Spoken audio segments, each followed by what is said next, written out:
Hello Vital MTB, you're watching 17 Questions with Matt Walker.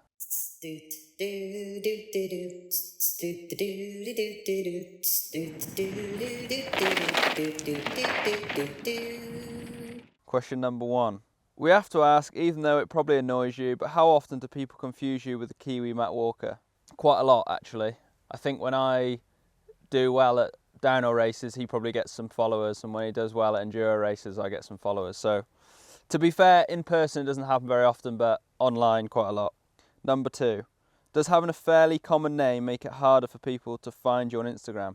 I guess so. I'll put it down to that as why my following's pretty low. You're a World Cup DH winner. Despite that, were you stressed about finding a ride in 2025, or were you sorted early on? Yeah, I was pretty stressed. Like, we heard that the team was finishing in July, so we had some kind of time to figure it out for 2025. But in a situation like that, it's always nice to have as much time as possible. So I definitely was stressed. I don't think to the point where it was really affecting my riding, or at least not in a negative way. And I was chatting to a few people early on, but it was kind of difficult to get answers early. So I didn't sign until after Mont Saint Anne. Were you talking to anyone else besides Trek? Yes, I was. You were with Madison Saracen for a while. I imagine you had your bike pretty dialed. What's it going to be like on a new frame and suspension? The first ever year that I rode mountain bikes, I rode a Giant Glory. That was in 2013, and then ever since then I've ridden a Saracen. So, like, for example, I've never looked down at my downhill bike and seen a set of boxes on the front of it. It's been big change for sure. Like, every part on the bike is different. We've got obviously different suspension, wheels, tyres. Well, actually the tyres are the same, but then bars, brakes, literally everything. Pedals even, like I've never raced on Crank Brothers pedals, so that's been a change for me as well. It's just nice to look at a different bike in the shed. It's quite refreshing. Number 6, how long does it take to get really comfortable on a new bike considering the high level you race? It depends what bike you're on and like kind of what characteristics it has, but for me with the Trek I found I got on with it pretty easy, to be honest. Like, it's just a pretty rideable package. I spent a couple of days on it, and kind of once I'd sorted kind of the reach I wanted to and bar position and just got comfy that way, you can get comfy to and ride at a decent speed fairly quickly, but it's always like that last 5% or whatever weight that you need for race speed that always takes a little bit longer. And I think for me, going into the season this year, it'll be important for me to do some little races and stuff and kind of get up to speed that way and learn what it's like kind of under race conditions rather than just riding in the bike park. 7, if you could blend 2 British downhill racers from any era into a single super British downhill racer, who would you pick and why? I think I would have to merge Bryceland, and I'd take his personality, I'd take his raw speed, style, and I'd merge that with someone like Petey for longevity of career, because I feel like that would be a pretty badass British downhill rider. You're kind of a silent assassin on the track. Like, you just put your head down, blend in and slay when it's time to slay. Is that how you describe your approach to racing? Yeah, I think so, yeah. I'm not a particularly loud personality. I just absolutely love racing and just that's what I'm there for, really. And yeah, I feel like that's just a trait of my personality, really, just to be fairly quiet, go about my business, not be hugely in the spotlight, and just do my thing, really. And it's not something I've really chased, it's just kind of happened that way, so, but I don't mind it. It's all good. Give me a percentage breakdown of what's most important to you on race day. Being in the right mental space, physical fitness, and capable bike. To be honest, I feel like the older I get, the more I realise your mental space around race day is the most important thing. Like, you can have the best bike setup or anything, but it doesn't make a difference, really. If you're not in the right headspace, you might as well forget about it. Like, how often do you see it in racing where you practice all week and it's dry, you're like comfortable with your lines and your bike setup and stuff, and then it rains 20 minutes before the final? Well, there's nothing you can do there your bike's never going to be perfect in that situation. You've just got to be comfortable enough and like confident mentally that you're just going to attack anyway. So I'd say percentage breakdown, I say it's 90% mental, 5% physical, 5% capable bike, I would say. How do you approach a race weekend on a track you may not like? You try and obviously just try and be positive about it. I think it's important to say that to like the people around you, your team and the other team members. Not necessarily riders, but like staff.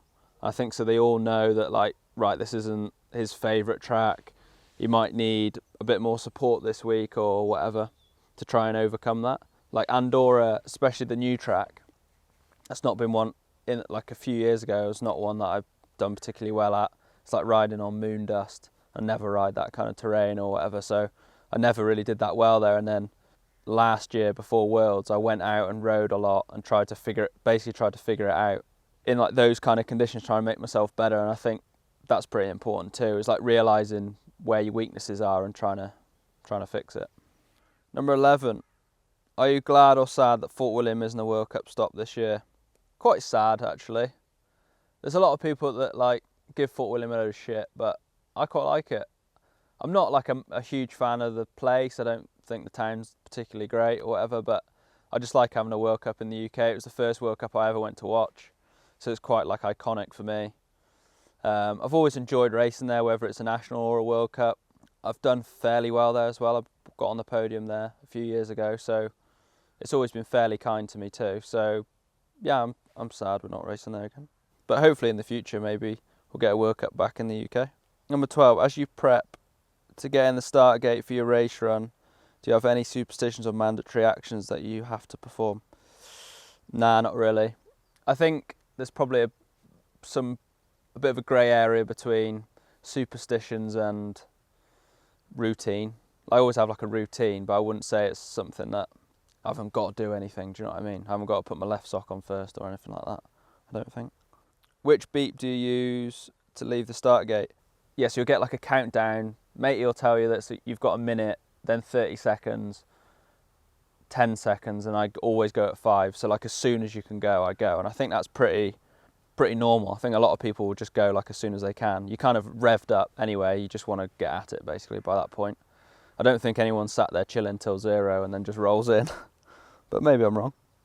14, if there's a gnarly move on the track, that will be a time saver. Are you nervous about hitting it? How do you decide if it's worth trying? I'm not usually your man that does big gaps first run or first couple of runs. I usually take a bit more time over it. If there's something that's like a bit tasty but it's obviously faster, then pretty early on you figure out you've got to be doing it. If it's something that I'm not happy to just go and hit blind, I'll go and have a watch, maybe watch a couple of people do it and then kind of figure it out and have a go. Yeah, like I say, if there's something that's like a gnarly gap but it is definitely faster, I'm not the guy that's going to hit it first, but I'll generally always get it done in the end, you know. You have to pick one Maxxis tyre combo to race all year, no matter the conditions. What do you use? Minion DHR2, front and rear. I think, to be fair, I'm a big advocate for a DHR2 front and rear. That is pretty much my go-to, to be fair. And it has, like all through the winter in the UK, I'll ride them. I never really put shorties on or even high rollers. Just usually stick on the dry tyres and let it slide. Number 16, you have to pick one of these 3 things to put on your new Trek session to race at Fort William. Which would it be and why? Suspension from 20 years ago, tyres from 20 years ago, or wheels from 20 years ago? Wheels from 20 years ago, well that's 26, isn't it? Yeah. Oh my God. With new suspension geometry, can you imagine going to the first rock garden on 20-year-old 26-inch wheels? Well, they're going to explode. So there's no way, it's wheels. Suspension, nah, no chance. Not racing on 20-year-old suspension, it'd be naff, wouldn't it? So it's got to be tyres, I think. Because I reckon you can get away with a lot. Like, I think you can ride shit tyres pretty well, like on decent suspension, decent geometry and stuff. So yeah, it'd have to be tyres for me. And then just pump them rock hard. Wouldn't you rather be riding 20-year-old parts and forward and answering these dumb questions? Depends if it's raining or not.